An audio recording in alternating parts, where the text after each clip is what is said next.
दोस्तों नमस्कार। 4 PM गुजरात पर आप सभी का बहुत बहुत स्वागत है। मैं हूं आपका दोस्त मयूर जानी। दोस्तों आज इस कार्यक्रम में हम एक ओवरऑल एक जो एक इन टोटालिटी में जो एक चित्र उभर कर आ रहा है, जो एक दृश्य जो सामने दिख रहा है हमारे गुजरात की राजनीति के परिप्रेक्ष्य में, उस पर हम बात करने वाले हैं। आज हमारे साथ मेहमान भी होंगे। आप उनसे परिचित हैं, आप जानते हैं उनको। हमारे 4 PM पर, वो नेशनल पर भी जो है वो आते हैं। पहली बार आज 4 PM गुजरात पे आ रहे हैं। अदरवाइज नेशनल जो है उस पर तो आप उनको लगातार सुनते देखते रहते हैं, मिलते रहते हैं। मैं उनका परिचय पहले करवा ही दूं, उनको मैं स्वागत कर ही लूं। राजेश ठाकर साहब हैं, बड़े ही सीनियर जर्नलिस्ट हैं और हमारे गुजरात से ही, हमारे अहमदाबाद से ही हैं। तो पहले तो मैं उनका स्वागत कर लूं कि 4 PM गुजरात पर आपका पहली बार स्वागत कर रहा हूं। मुझे बड़ा आनंद हो रहा है। और इस मुद्दे पे बात करेंगे। दर्शकों से मैं कहना चाहूंगा कि मैं और राजेश जी इस पर बात करेंगे कि गुजरात जो कि एक मॉडल रहा है, चाहे वो राजनीति का मॉडल हो, चाहे वो एडमिनिस्ट्रेटिव पॉइंट ऑफ व्यू से अगर बात की जाए तो उसका मॉडल हो, चाहे वो कैसे अपने विरोधियों को धूल चटाई जाए पाए, फिर चाहे वो विरोधी पार्टी में हो या पार्टी के बाहर हो, उसका मॉडल हो, है ना। कैसे प्रचार और प्रसार से एक चकाचौंध खड़ी करके लोगों की आंखों में जो है वो एक तरह से, मैं ये तो नहीं कहूंगा कि धूल झोंकी जाए, लेकिन ऐसा ही कुछ उसके आसपास तक किया जाए ताकि चित्र जो है कुछ ऐसी मायावी दुनिया रची जाए कि हो कुछ और दिखे कुछ, उस बात का मॉडल हो। हर चीज में आप जाइए, देखिए, हर एस्पेक्ट से आप देखिए, हर एंगल से आप देखिए, तो वो गुजरात मॉडल है जो नरेंद्र मोदी साहब ने पूरे देश पे लागू किया। अब उस गुजरात मॉडल में जब हम ये देखें कि लोकसभा चुनाव बिल्कुल सर पर है और वही गुजरात जहां पे वो अभी कुछ 1.5 साल पहले 156 सीट विधानसभा में जीत के लाए और माधव सिंह सोलंकी साहब का रिकॉर्ड तोड़ कर दिया, ब्रेक कर दिया, और 156 सीट से उन्होंने एक रिकॉर्ड ब्रेक जीत दर्ज की विधानसभा में। उसी गुजरात में 1.5 साल बाद जब लोकसभा चुनाव सर पे हैं, तब भारतीय जनता पार्टी में गुटबाजी का विकृत प्रदर्शन, असंतोष की आग का फैलना, लगातार CR पाटिल को प्रदेश अध्यक्ष के से उनकी जो भूमिका है उस भूमिका से बाहर निकलकर एक चीफ फायर फाइटर की भूमिका में जो अपने आप को डालना, और लगातार जो है वो बम्बा, जो कहते हैं ना फायर ब्रिगेड का बम्बा होता है, वो जो टैंक होती है उसको लेके हर बार जो है कहीं ना कहीं आग जो लगी है उसको बुझाने के लिए दौड़ भाग करना। जैसे कि आज अभी अब आपसे बात कर रहे हैं तो सुरेंद्रनगर और राजकोट के दौरे पे होते, वहां पे बहुत बड़ी आग लगी हुई है। तो ये सब करने की नौबत क्यों आ सकती है? ये बड़े बड़े नेताओं के बड़े बड़े बड़बड़ापन का एक तरह से मुजाहरा होना कि पुरुषोत्तम रूपाला कुछ ऐसा बयान दे दे जिससे पूरा क्षत्रिय समाज जो है वो नाराज होकर बैठ जाए, उनके कैंडिडेचर का विरोध करें, रमन लाल वोरा किसी आदिवासी नेता, महिला नेता के साथ अभद्र और विभत्स भाषा में बात कर ले तो आदिवासी समाज नाराज हो जाए। प्रफुल्ल पटेल जो है बार बार ये साबित करने की कोशिश करें कि कम से कम साबरकांठा में तो मेरे सिवा, मेरी मनोमति के बगैर कुछ टिकट का बंटवारा होना ही नहीं है। तो ये डिसिप्लिन का डंडा रखने वाली पार्टी में ये हो क्या रहा, ये पूरा मैंने आपको बता दिया। इस पूरे मुद्दे पर सबको एक साथ लेके हम राजेश ठाकर साहब से बात करने लगे। राजेश, ये प्रस्तावना आपने सुन ली, आप ये बताइए कि हो क्या रहा भारतीय जनता पार्टी में। देखिए मयूर भाई, आप भी जानते हैं कि राजनीति के अंदर बहुत सारी चीजें जो दिखती है उससे ज्यादा ऐसा कि कुछ होता है जो बहुत कम दिखता है। आज जो जी भारतीय जनता पार्टी की स्थिति हमें सड़कों पर दिख रही है, एक जी ऐसी स्थिति जहां पर चुटकी बजाते हुए प्रदेश के मुख्यमंत्री को बदल दिया जाता है, जहां पर चुटकी बजाते हुए पूरा मंत्रिमंडल है उसको बदल दिया जाता है, पार्टी के अध्यक्ष को बदल दिया जाता है, पूरा संगठन का जो स्वरूप है उसको चुटकी बजा के बदल दिया जाता है और कोई आवाज नहीं निकलती। जी वही गुजरात मॉडल जिसने आप कहा, उसी गुजरात के अंदर अमित शाह और नरेंद्र मोदी के मोहर वाला मैंडेट जो है वो एक बार दे दिया जाता है, के बाद जो है उस मैंडेट को वापस लेना पड़ता है। ये स्थिति जो बन रही है, उसके पीछे सिर्फ ये छुट-पुट घटनाएँ जो हमको दिख रही है, वो नहीं हो सकता। उसके पीछे भारतीय जनता पार्टी की अंदरूनी राजनीति के अंदर बड़े प्लेयर्स जो है, वो पर्दे के पीछे भूमिका जो है अपनी अदा कर रहे हैं। और वो संगठन का जो दबाव है, वो दबाव अब हाई कमांड पर पड़ रहा है। और उसी का ये नतीजा जी, है कि जिसको हम समझते हैं कि नरेंद्र मोदी एक बार निर्णय कर लेते हैं, फिर उसका लाभ हो या अलाभ हो, वो निर्णय नहीं बदलते क्योंकि उससे उनको लगता है कि मैं कमज़ोर दिखूँगा।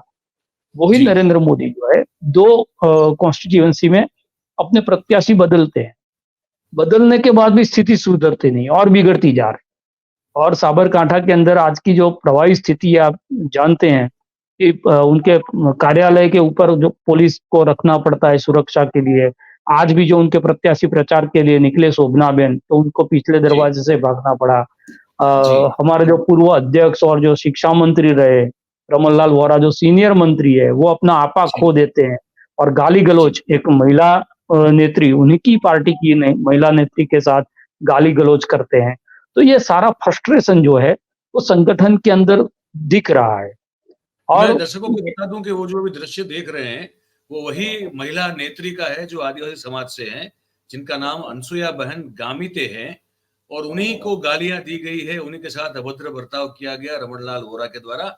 ये इस महिला का सीधा आरोप है। जी, और ये तब हुआ जब भिखाजी ठाकुर को सी आर पाटिल ने बुला के ये कॉम्प्रोमाइज के लिए मीटिंग बुलाई गई थी कि जिसके अंदर जो संगठन है उसको समझाया जाए। उसी मीटिंग के जी, अंदर एक ऐसी चीज हो जाती है कि जो दूसरे एक झगड़े का स्वरूप ले लेती है और भारतीय जनता पार्टी की जो 33% लाके महिला सशक्तिकरण की बात थी, उसकी यहाँ पर जी, धज्जियां उड़ी। एक तो पिछले बार जितनी महिलाओं को टिकट दिया था उसमें से 2 महिलाओं को कम टिकट दिया है यहाँ पर गुजरात में। तो जो जी, पहले बात बताई जाती थी कि शायद गुजरात को प्रयोगशाला बनाया जा रहा है और 8 से 9 महिलाओं को यहाँ पर टिकट देके जो है मैसेज दिया जाए पूरे विपक्ष को कि हमने एक स्टेट में तो ये किया है, आप करके दिखाओ। वो नहीं जी, किया। तो जब पहला लिस्ट आया, तभी जब हम देख रहे थे मयूर भाई, तो हमको ऐसा लगा कि भारतीय जनता पार्टी क्रीज के अंदर रहकर खेली है, क्रीज से बाहर निकलने की कोशिश नहीं की। उन्होंने जी, भरत बिल्कुल। सिंह डाभी, जो खेरालू में उनके भाई को टिकट नहीं देने पर पार्टी लाइन से बाहर जाके बहुत सारी चीजें की थी, उनको जो है रिपीट करना पड़ा पाटन से। जी, मनसुख वसावा जो असहज करने में पार्टी को बहुत बार ऐसे स्टेटमेंट दिए जिससे पार्टी जो है वो असहज होती है, वो मनसुख वसावा को वहां पर रिपीट करना पड़ा। राजेश जी, चुडासमा जो डॉक्टर चक के सुसाइड केस के अंदर फंसे हुए थे, उसका जो जी, है बहुत मनोमंथन इन लोगों ने किया लेकिन विकल्प मिला या नहीं मिला, पता नहीं क्या हुआ, उनको भी रिपीट किया गया। सुरेंद्र नगर में जो स्थिति बनी, महेंद्र मुजपरा का जो है विकल्प ढूंढने में, जिसको ढूंढने हाँ, लाए, तो कोली समाज जो है वो तलपदा कोली समाज आज उसके खिलाफ खड़ा हो गया है। पुरुषोत्तम बिल्कुल। रूपाला ने खुद अपने पैर पर कुल्हाड़ी मार ली है और क्षत्रिय जी, समाज को नाराज कर दिया है। क्षत्रिय समाज जो है वो पूरा प्रदर्शन कर रहा है, जैसे आपने बताया कि फायर फाइटर लेकर सी आर पाटिल कर राजकोट जाने वाले हैं वहां पर मान मनोवत करने के लिए। तो जी, एक स्प्रिंग का काम किया है। बहुत हुँ, दिनों से भारतीय जनता पार्टी के अंदर कार्यकर्ताओं के अंदर एक रोष जो है वो था। जिस प्रकार से जिस गति से कांग्रेसीकरण किया जा रहा था पार्टी का, इस बार भी जो 26 लोगों को टिकट दिया है, इसमें से 7 ऐसे लोग हैं जिनकी जो है वो कुल जो है वो कांग्रेस का है। जिनका वो गोत्र ओरिजिनल जिनका भारतीय गोत्र जनता कांग्रेस पार्टी है, के। बिल्कुल, हाँ, बिल्कुल। तो वो जो है वो भारतीय जनता पार्टी के राष्ट्रीय स्वयं संघ के बैकग्राउंड से नहीं आए हैं। ऐसे 7 लोगों को दिया गया। बाय इलेक्शन में आप जानते हैं कि 100% जो टिकट है वो भारतीय जनता पार्टी के लोग नहीं थे, उनको दिया गया है। तो कहीं न कहीं पार्टी के अंदर एक बात ये चल रही है कि जब चुनाव मोदी के नाम पर ही लड़ा जाता है, जब जो है प्रत्याशी को कोई गुजरात के अंदर पूछता ही नहीं है, कमल का सिंबल मोदी का चेहरा देखकर चुनाव जीता जाता है, ये दावा भारतीय जनता पार्टी करती है। तो फिर मोदी के चेहरे का और कमल के सिंबल का जो फायदा भारतीय जनता पार्टी के कार्यकर्ताओं को मिलना चाहिए, जो 25-30 साल से मजदूरी करते हैं, उनको नहीं मिलकर कांग्रेस से आए हुए लोगों को क्यों दिया जाए? जब आपकी स्थिति ऐसी है कि जिस स्थिति के अंदर जो है आप खुद ही कह रहे हो कि सारी जगह पर मोदी जी लड़ रहे हैं, उसी तरह से आपको वोट देना है, तो फिर आप भारतीय जनता पार्टी के लोगों को ही खड़ा कर दो। अगर मोदी के नाम पर ही वोट लेना है तो फिर कांग्रेस के लोगों की जरूरत क्या है? या तो फिर ये बात जो दावा किया जाता है कि मोदी के नाम पर गुजरात में सारी चीजें हो जाती है, वो दावे में जो है कुछ ना कुछ कमजोरी आई है। दूसरा एक पहलू इसका ये भी है जो आज भारतीय जनता पार्टी के अंदर हो रहा है कि अब लोगों को लगने लगा है कि अगर अब नहीं बोले तो हमको जो है पूरी जिंदगी भारतीय जनता पार्टी के जो है बैनर लगाना पड़ेगा, जो कांग्रेस से आए हुए लोग हैं उनके लिए पांडाल लगाने पड़ेंगे, यही भूमिका हमारी रह जाएगी। इससे आगे जो है पार्टी हमारे लिए सोचेगी नहीं। तो नितिन पटेल मैं ऐसा समझ रहा हूँ कि ये सारी जो चीजें हुई है उसमें पहली सूची आने पर नितिन पटेल ने जो स्टैंड लिया कि भाई मैं सीआर पाटिल और अमित शाह दोनों से सीनियर हूं, उनके उन्होंने जो स्टैंड लिया उसके पीछे यही मतलब हो सकता है। यही मतलब पुरुषोत्तम रूपाला के समकक्षु मनसुख मांडविया से सीनियर हूं, तो जो पहली सूची आती है उसी सूची में मेरा नाम हो जाना चाहिए।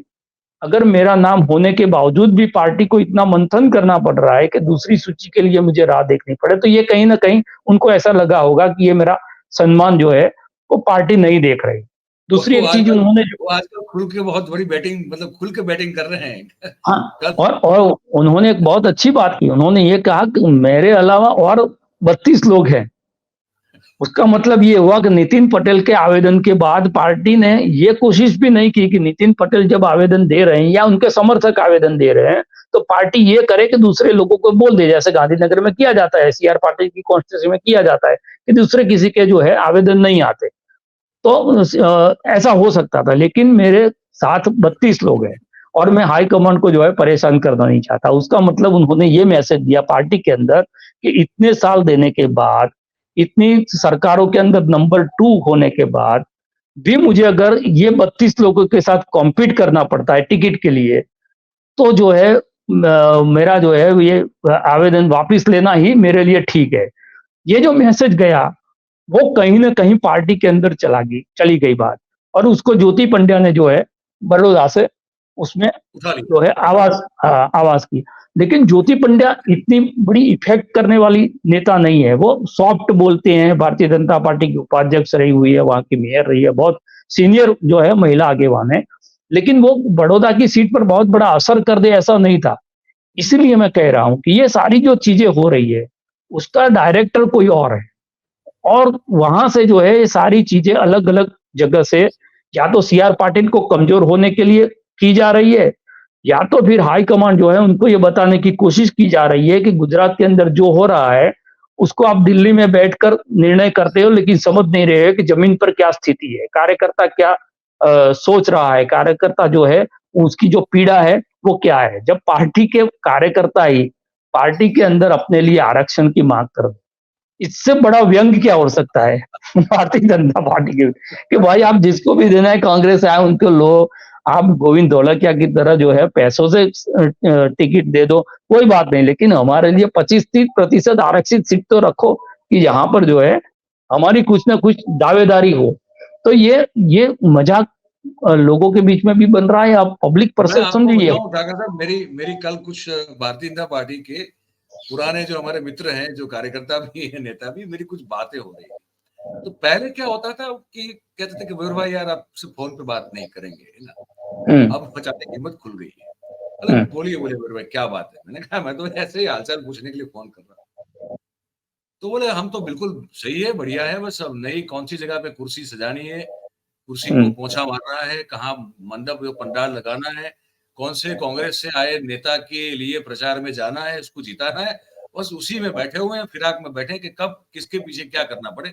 हम तो बोले अब तो हमको पता चल गया कि हमारा कुछ नहीं होने वाला है, तो अब तो यही नियति हमने स्वीकार कर लिया।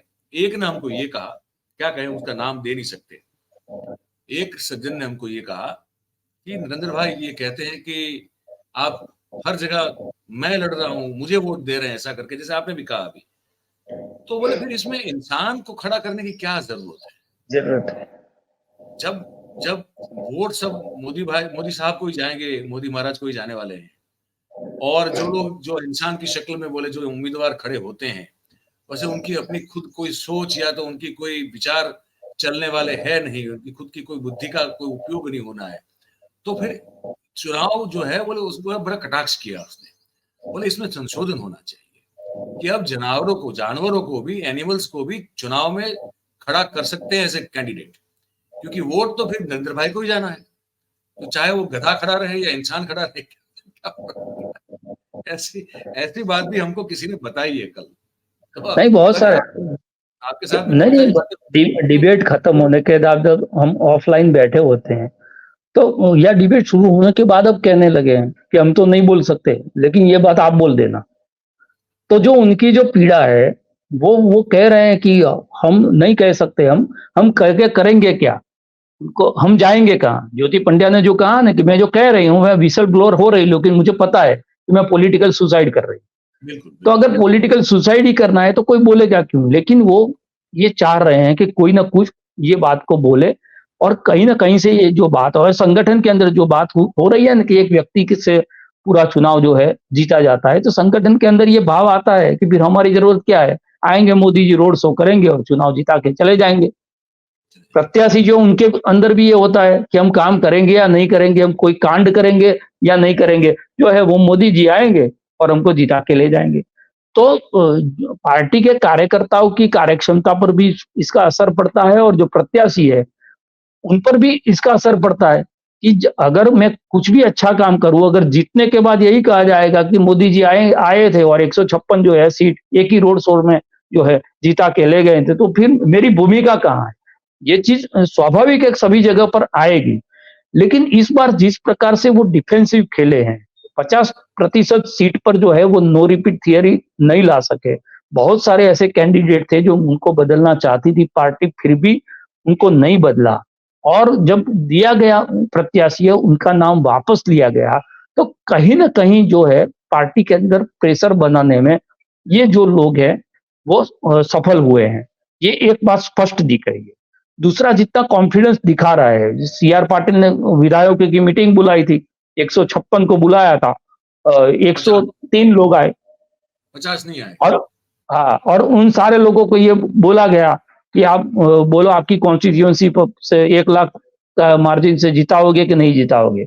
तो जब बच्चा को उसका बाप पूछता है कि 100 में से कितना 90 मार्क आएगा कि नहीं आएगा, तो परीक्षा से पहले मार नहीं पड़े इसलिए बोल देता है यार 90 नहीं 95 आएगा। लेकिन विधायक खुद सोचता है कि मैं खुद जो है वो 22,000, 25,000 या 15,000 के मार्जिन से जीता हूं, तो 5 लाख में कल ही मैंने कहा था एक डिबेट में, कुछ लोगों को तो आज भी आश्चर्य है कि मैं कैसे जीता हूं, कैसे जीता हूं।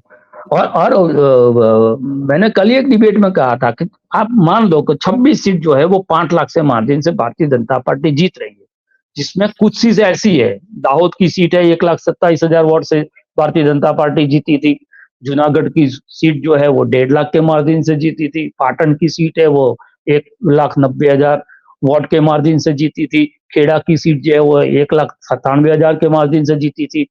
तो सारी सीट में अगर आप 5 लाख के वोट से जीतते हो, तो उसका मतलब ये हुआ कि भारतीय जनता पार्टी का वोट शेयर जो है वो 70% से ज्यादा हो जाएगा। ऊपर चला जाएगा। तो 156 सीट आने के बाद भी ये स्थिति नहीं थी, क्योंकि आम आदमी पार्टी जो है 40-42 लाख वोट ले गई, और कांग्रेस के वोट जो है वो 40-42 लाख घट के 80 लाख पर आ गए। जो डिवीजन हुआ उसका लाभ भारतीय जनता पार्टी को मिला था। तो आज भी जो है 1,20,00,000 वोट तो विधानसभा में भी आपके खिलाफ थे, और जब बड़ा इलेक्शन आता है तो बड़ा इलेक्शन में हम देखते हैं कि लोगों की रुचि थोड़ी कम होती है, उसमें वोटिंग परसेंटेज भी, संगठन की भी रुचि भी थोड़ी कम होती है, और लोगों का पार्टिसिपेशन भी थोड़ा कम हो जाता है। उसमें 5 लाख के मार्जिन से जीतना एक साइकोलॉजिकल गेम के लिए ठीक है कि उन्होंने बोल दिया है, लेकिन विधायक को जब आप बोलते हो, आप कमलम के कार्यालय के लिए ये कह दो कि 1 करोड़ आएंगे कि नहीं आएंगे, तो ठीक है वो यहाँ से बिल लेके आएगा, लेकिन जब आप बोलो कि 1 लाख का मार्जिन हर जो है विधानसभा से आप लाओगे कि नहीं लाओगे, तो वो कहां से लाएगा। तो सभी ने, किसी ने ना नहीं किया, सभी ने ये बोला कहाँ हो जाएगा। लेकिन स्थिति जो है वो पार्टी को पता है, और 3-4 सीट ऐसी है कि जहां पर इस बार जंग जो है वो कैंडिडेट के वर्सेस कैंडिडेट की हुई। बनासकांठा के अंदर आप देखें तो कांग्रेस और भाजपा की लड़ाई नहीं, वहां मोदी राहुल नहीं हो सकता। वहां पर जो ज्ञानीबेन है उनकी खुद की यूएसपी है। आप भरूच में चले जाओगे, चैतर वसावा सीट निकाले कि नहीं निकाले, चैतर वसावा की खुद की यूएसपी। आप केजरीवाल ने जेल में डाल दिया, आपने केजरीवाल की चैतर वसावा को बहुत जरूरत नहीं है। तो ऐसे बहुत सारी जगह है 4 या 5 सीट, अनंत पटेल को आप उसमें ले सकते हो।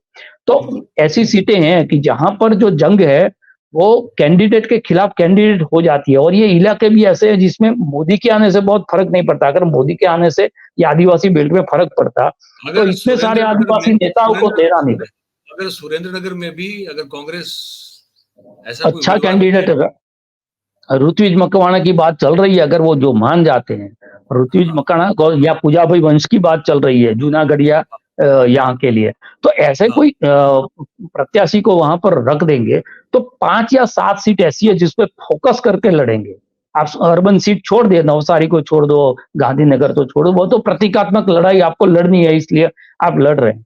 लेकिन अगर 5-6 सीट ऐसी है जिसके अंदर आप मजबूती से लड़ो, और दूसरी चीज ये है, इस वक्त मुझे ऐसा लग रहा है जो बाई इलेक्शन है इसमें भाजपा का संगठन जो है वो पूरी कोशिश करेगा कि कांग्रेस से आए हुए लोग जो है पराजित। हार जाए। और जब छोटे चुनाव में आप ये कोशिश करते हो तो इसकी असर जो है बड़े चुनाव में पड़ती है। कोई भी आदमी 2 ईवीएम में अलग अलग बटन नहीं दबाता कि एक जगह पर कमल को वोट दिया, दूसरी जगह पर जो है पंजे के निशान पे वोट दिया, जो दोनों एक ही जगह जाएगी। अगर आप विधानसभा में हराने की कोशिश करोगे तो इसकी सीधी असर जो है वो ऊपर के चुनाव में पड़ेगी। और इसीलिए जो विसावदर वाला पेज जो है उन्होंने फंसा के रखा है वो कोर्ट के नाम पर, वो इसीलिए रखा है। उनको दिक्कत ये थी कि हर्षद रिबड़िया को दे या भूपत भायाणी को दे, ये सबसे बड़ा उनके पास सवाल था।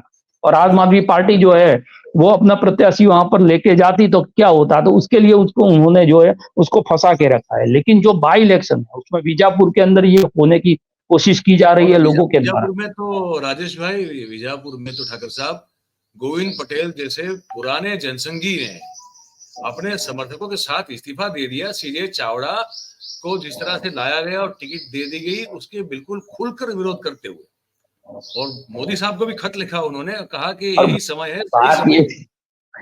बात ये थी कि सीजे चावड़ा को ऐसा बताया जाता है कि उनको साबरकांठा में जो है एमपी का चुनाव लड़ाने की बात थी, और बीजापुर के अंदर एक्चुअल बात ऐसी हुई थी। फिर वहां पर क्या अमरीश डेर के साथ क्या हुआ, अमरीश डेर ने जो है वो पार्टी तो ज्वाइन कर, जो विधायक थे उनको टिकट मिल गया, लेकिन जो विधायक नहीं थे और पार्टी के अंदर गए हैं उसका कल क्या होगा वो किसी को पता नहीं है। तो जवाहर चावड़ा जिस तरह से अपने आप को ठगा हुआ महसूस कर रहे हैं, एक होटल से दूसरी होटल में अच्छा खाने के लिए गए थे, अब वही होटल का जो है स्वाद उनको पसंद नहीं आ रहा है।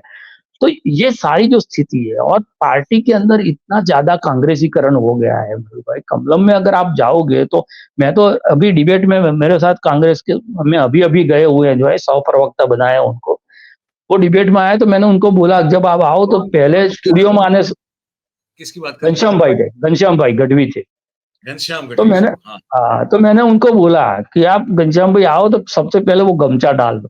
मैं कंफ्यूज हो जाता क्योंकि बहुत साल तक जो है आपको भारतीय जनता पार्टी के साथ डिबेट करते हुए देखा था, आप जो है अब यहाँ से हो या वहां से वही हमको पता नहीं चला, ऐसा बहुत सारा हो रहा है। और भारतीय जनता पार्टी ने क्या किया है अभी डिबेट में, पता नहीं क्यों, लेकिन डिबेट में सारे लोगों को भेजना बंद कर दिया।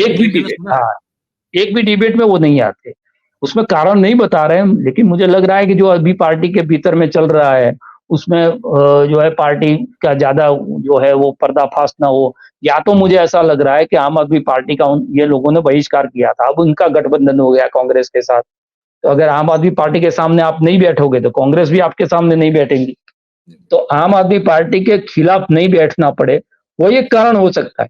लेकिन वो जो लोग हैं वो अभी डिबेट में नहीं आ रहे, तो उसका मतलब ये क्या हुआ कि उनको ना मीडिया की जरूरत है, ना प्रत्याशी कौन है इसकी जरूरत है, उनको सिर्फ मोदी की जरूरत है। और संगठन ये सोच रहा है कि अगर मोदी की जरूरत है मोदी जी आएंगे और जो है जीता के ले जाएंगे। यही परेशानी जो है, 5 लाख के मार्जिन की बात आप छोड़ दो, 5 सीट ऐसी है कि जहां से एक भी सीट के अंदर अगर उलटफेर हो गया तो गुजरात में एक सीट हारना उसका मतलब नाक कटने के बराबर है। आप फिर कितनी भी सीट देश के अंदर से लेके आओगे, लेकिन गुजरात के अंदर एक सीट भी हारना। और दूसरा क्या हुआ, कॉन्फिडेंस पैदा हुआ संगठन में कि आवाज उठी तो निर्णय बदला, यानी कि हम बोलते हैं तो कुछ ना कुछ परिणाम मिलता है। ये कॉन्फिडेंस जब संगठन में आता है तो ये जो वायरस है धीरे धीरे ज्यादा फैलने लगता है। आपको पता होगा जब राजपा भाजपा वाला डिवीजन हुआ था, उसके पहले ऐसे ही शुरुआत हुई थी। अब जैसे मुझे ही याद है कि अहमदाबाद म्युनिसिपल कॉर्पोरेशन से मुकुल शाह और दीप्ति बेन, उनका जो पत्नी थे, दोनों लड़ रहे थे, उनको टिकट नहीं दिया और फिर टागोर हॉल में अहमदाबाद के कार्यकर्ताओं का एक सम्मेलन हुआ। फिर लोकशाही सुरक्षा समिति बनी, फिर उसको पर्दे के पीछे से शंकर सिंह वाघेला ने जो है ड्राइव किया, और 3-4 साल के जो ये सारे कार्यक्रम के बाद पार्टी के अंदर वो हजूरिया मजूरिया वाला जो है वो कांड हुआ। तो चुनाव तो मैं समझता हूँ कि इससे और media perception, main media perception ये बना रही है कि भारतीय जनता पार्टी का झगड़ा जो है वो ईवीएम तक नहीं पहुंचता। लेकिन मेरा सोचना ये है कि आप चुनाव जीत जाओ, लेकिन संगठन के तौर पर अगर आप हार जाते हो तो वो सबसे बड़ी आपकी हार है। हो बिल्कुल सकता है कि 26 में से 26 सीट आप जीत जाओगे, लेकिन ये जो आपको दीमक लग रही है संगठन के भीतर, वो अगर उसका इलाज ये लोगों ने नहीं किया, अगर उसका ट्रीटमेंट नहीं किया, तो हो सकता है तो आज नहीं तो कल, आज बड़ा चुनाव है, कल छोटे चुनाव के अंदर, और फिर जब आपका नेतृत्व और कमजोर होगा, क्योंकि मैं बार-बार कहता हूँ कि नरेंद्र मोदी अब जो है 10 साल, 20 साल तो रहने वाले नहीं। तो जब कमजोर होगा, तो आप 2 से जो है 400 का सपना देख रहे हैं, लेकिन एक बार जब गिरोगे, तो फिर 100 का ख्वाब भी आप नहीं देख पाओगे। ऐसी स्थिति भारतीय जनता पार्टी की हो जाएगी। और यही, और आरएसएस की एक पुरानी कैडर है, जो अभी है, जो पार्टी का नुकसान नहीं होने देती, कुछ भी करके, मान मनोबल करके। लेकिन अब जो नई जनरेशन है, वो तो आरएसएस की शाखा को जो है, वो गेट समझ रही है भारतीय जनता पार्टी में जाने का। 4 दिन जो है वो खाकी पैंट पहन के वहां पर चले जाओ, फिर कॉर्पोरेशन का टिकट मांग लो, क्योंकि थप्पा लगा है उसके पीछे आरएसएस का। तो उनको ना आरएसएस से लेना देना है, भाजपा से लेना देना है, उनको जो है अपने कैरियर से लेना देना है। ऐसे लोग जो है वो पार्टी के अंदर मजबूती से लड़ नहीं पाएंगे। और जो कांग्रेस से गए हुए बहुत ज्यादा समूह वहां पर हो गया है भारतीय जनता पार्टी के भीतर, आप गिनने लगोगे तो कितने नेता जो है वो गए हैं, तो उनके समर्थक भी गए होंगे। वो भी एक गुट बना के भारतीय जनता पार्टी में जो है वो अपना काम करना शुरू करेंगे। जब उनको लगेगा ये यहाँ से भी हमको साइड लाइन किया जा रहा है, तो वो लोग जो अपनी पार्टी के साथ किया है, ये पार्टी के साथ तो उनको कोई मोहब्बत है नहीं, वो तो अपना भविष्य देखने के लिए गए, तो वहां पर ये होगा। तो ये चुनाव जो है भारतीय जनता पार्टी के लिए सिर्फ जो है, मैं समझता हूँ लोकसभा का चुनाव नहीं है, उनका संगठन के अंदर किस प्रकार से काम होगा, उसको अपना जो है वो रीढ़ का हड्डी जो संगठन है उसको बचाना है, कि सिर्फ चुनाव जीतना है ये तय करना पड़ेगा। ये इस प्रकार की गंभीर स्थिति भारतीय जनता पार्टी के सामने खड़ी हुई है, जो अभी ऐसा नहीं दिखा रही है कि बहुत बड़ा उसमें डिवीजन हो जाएगा या कोई क्रांति हो जाएगी, लेकिन ये एक शुरुआत है। अगर ये जो चिंगारी है, उसको जो हवा मिली, तो फिर ये आग पकड़ सकती है, और उसका नुकसान भारतीय जनता पार्टी को आने वाले 3-4 साल के अंदर भुगतने पड़े। आपके हिसाब से ऐसी और कितनी सीट्स हैं अभी भी गुजरात में लोकसभा के लिए, जहां आपको लगता है आज के हालात देखते हुए कि उस विरोध और दबाव के कारण और कैंडिडेट्स जो बदलना पड़े, उम्मीदवारों को बदलना पड़े, ऐसी कितनी सीटें लगती हैं आपको? देखिए, तो और बनासकांठा ये जो सीट है, वो मुझे लगता है बनासकांठा और पाटन सीट भी कांग्रेस के लिए अच्छी है। अगर उसको पूरी रणनीति के साथ और संगठन, और इस बार कांग्रेस ने एक काम किया है, उन्होंने क्या है, ठाकुर वर्सेस ठाकुर नहीं होने दिया, पटेल वर्सेस पटेल नहीं होने दिया। उन्हें बनासकांठा में चौधरी है तो सामने ठाकुर को लाके खड़ा कर दिया है। साबरकांठा के अंदर भी आप देखो तो ठाकुर है तो वहां पर चौधरी को लाके खड़ा कर दिया है। तो बहुत सारी चीजें ऐसी है कि उन्होंने इस बार काम उस पर किया है। तो मैं एक बनासकांठा देखता हूँ, मैं पाटन देखता हूँ, मैं दाहोद देखता हूँ, साबरकांठा जो है उसमें भी अच्छे से ये लोग लड़े, तो हो सकता है जो भरूच है उसमें तो अब ओवैसी भी आएंगे, हो सकता है फैजल या मुमताज भी जो है इंडिपेंडेंट लड़ रहे, जो छोटू वसावा है वो भी अपना कैंडिडेट उतार देंगे, तो वो सारी चीजें वहां पर भरूच के अंदर करेंगे। लेकिन जो हवा बन रही है, वो हवा जो है उसको अगर ये लोग चुनाव के आखिरी दिन तक बनाए रखते हैं, तो मैं समझता हूँ भरूच के अंदर एक अच्छी फाइट वहां पर हो सकती है। उसके अलावा जो है सुरेंद्र नगर वाली सीट जिसकी हम बात करें, जूनागढ़ की सीट, जूनागढ़ के अंदर भी राजेश चुडासमा के खिलाफ वो उनका डॉक्टर चग वाला जो है, वो अपने आप से उन्होंने कह दिया कि हमारा कॉम्प्रोमाइज हो गया है। चग परिवार से जो है कोई स्टेटमेंट अभी तक नहीं आया है, तो उसके खिलाफ भी जो वहां पर बात है, वो ये सारी चीजें, सीटें ऐसी है जो बहुत बड़े मार्जिन से भारतीय जनता पार्टी नहीं जीती। ये सारी सीटें 1.5 से 2 लाख के बीच में भारतीय जनता पार्टी जीती है। तो जो 5 लाख 6 लाख या 3.5 लाख 4 लाख वाली अर्बन की सीटें हैं, उससे मैं समझ रहा हूं कि अगर कांग्रेस इस पर फोकस करके लड़े तो ये सारी सीटें जूनागढ़ है, पाटन है, साबरकांठा है, खेड़ा है, और दाहोद है, बनासकांठा है, ये सारी चीजें सीटें ऐसी है कि जहां पर कांग्रेस जो है कम से कम हरा नहीं पाए तो भारतीय जनता पार्टी को एक ऐसी स्थिति पर लाके खड़ी कर सकती है कि जो 5 लाख का सपना देखती है वो 50,000 के अंदर आ जाए। तो वो भी कहीं ना कहीं संगठन के अंदर प्राण फूंके। सारे चुनाव जो है जीतने के लिए नहीं लड़े जाते। कांग्रेस की अब की जो स्थिति है उस स्थिति के अंदर उसके संगठन को खड़ा करने के लिए ये चुनाव बहुत महत्वपूर्ण है। अगर 2 या 3 सीट के अंदर हो सकता है कि चुनाव आप हार जाओ, लेकिन आखिरी तक जो है राउंड तक उसमें उलट-फेर चलता रहेगा, तो कार्यकर्ताओं के अंदर एक कॉन्फिडेंस आएगा और वो छोटे चुनाव में फिर वो काम में आता है। और बनासकांठा और पाटन तो ऐसी सीट है जिसके नीचे जो विधायक है, जो 17 है इसमें से 7 ये दो लोकसभा कॉन्स्टिट्यूएंसी है वहां से कांग्रेस में आए। तो कांग्रेस जो बची खुची जहां पर बची है वो ये 2 सीट है। आदिवासी बेल्ट के अंदर नेताओं को ले गए हैं ये लोग बहुत सारे कांग्रेस से, लेकिन नेता के जाने के साथ जो है पूरे कार्यकर्ता चले जाते हैं ऐसा नहीं होता। अर्जुन भाई चले गए तो अर्जुन भाई के साथ जो लाभार्थी कार्यकर्ता है, जो उनके साथ बैठकर जो उनके थोड़ा बड़ा कान होता होगा वो जाता है, लेकिन पूरा जो है पब्लिक या पूरे कार्यकर्ता पूरा संगठन चला जाता है ऐसा नहीं होता। तो इस तरह से चुनाव लड़ेंगे और जहां-जहां पर उनके कैंडिडेट मजबूत है, वहां पर कोशिश ये करेंगे कि कैंडिडेट को ही चुनाव में आगे करना है, पार्टी को पीछे रखना है। तो फिर ये राम मंदिर, ये मोदी, ये सारे जो नैरेटिव्स है वो नहीं चलेंगे। वहां पर वही चलेगा कि ये लड़ने वाली बाई है हमारे लिए, ये रेखा बहन को हम नहीं पहचानते। लेकिन ज्ञानी बहन जो है वो कलेक्टर का जो है कॉलर भी पकड़ लेती है कभी, और जो एसपी है उसको गाली देकर भी काम कराती है।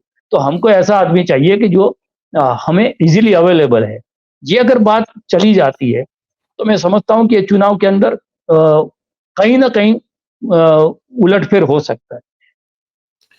हाँ, पर मैं आपसे ये भी जानना चाहता हूँ कि आपको क्या लगता है कि अभी क्या ऐसी कितनी सीटें हैं जहां पे ऐसी संभावना है कि भारतीय जनता पार्टी को इस विरोध, आंतर विरोध और असंतोष के चलते अपने उम्मीदवारों को अभी बदलना पड़े? ऐसी और कितनी सीटें हैं? क्या देखते हैं आप ऐसी कोई सीटें?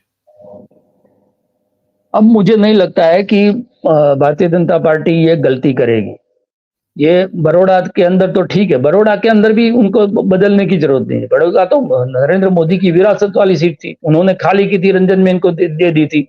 और जो है वो लगभग 6 लाख के आसपास से मार्जिन से जीती गई सीट थी। 6 लाख के बजाय 60,000 मार्जिन से वो सीट तो जीती जाने वाली। उनको मैसेज देना होता है कि भाई आप कुछ भी कर लो, हमने निर्णय ले लिया है, अब वही होगा।